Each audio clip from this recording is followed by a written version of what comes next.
Good morning, YouTube. This is Chris from Chris's Watch Reviews. It's been a while since I've shot another video, but today it's a slightly overcast Labor Day morning here in Pennsylvania, but I wanted to come outside and shoot a video and give you a review here of this beautiful vintage-inspired Bulova Frank Sinatra.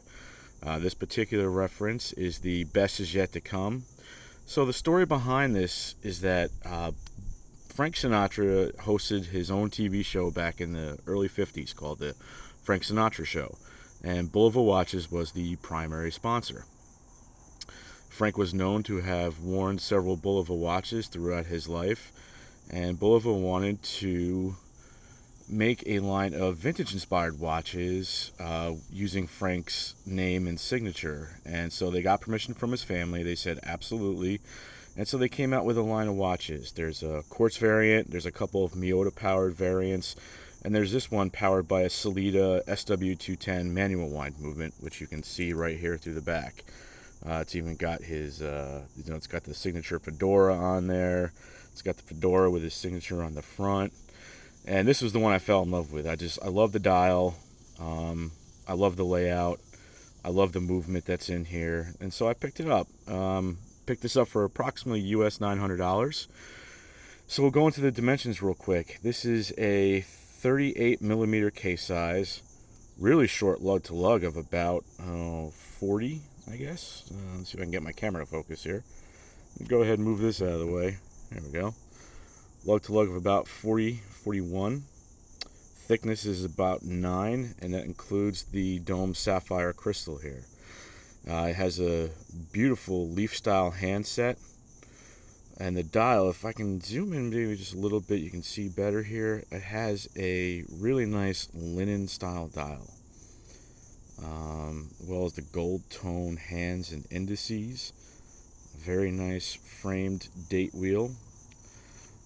It's a hand-wound movement, so the watch just winds up like this. The movement hacks when you pull it out. You click it out there, the movement will hack. Push it back in, and it gets going. It's just an absolutely beautiful timepiece. There isn't really a whole heck of a lot to say on here. The band that it came with was a faux alligator grain style leather band with a deployant clasp. And if you've seen any of my other videos in the past, you know I really do not like those at all. So I replaced it with a mesh Milanese style bracelet, which I think really fits the classic vintage charm that this watch just exudes. I have another leather strap for it once the weather gets colder again, and it's just a nice calfskin leather brown strap. So I'm going to go ahead and just give you a wrist shot of this real quick. Quick wristwatch check. I'm wearing my Laco Bremerhaven today. I reviewed this watch probably about a year and a half, 2 years ago. It was one of the early reviews I ever did on my channel, and I still have it. Absolutely love this watch. So let me go ahead and take that off. All right.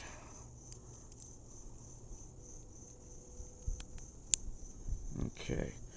You can see it on my 6 3/4 inch wrist. Let me go ahead and pick the camera up, move it around here a little bit. You can see how it wears. You can see the leaves are falling already here in Pennsylvania. So fall is coming.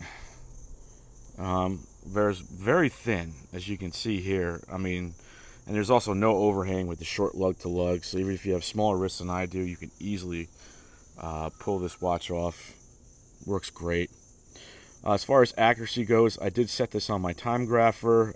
It does run relatively fast. This is not any type of chronometer grade movement or anything like that. It's just a standard Swiss Sellita SW210, and mine's currently running at about plus 12 seconds a day, which honestly, it's fine. I don't wear this watch all the time. It's more of a dressier piece that I like to wear every now and then.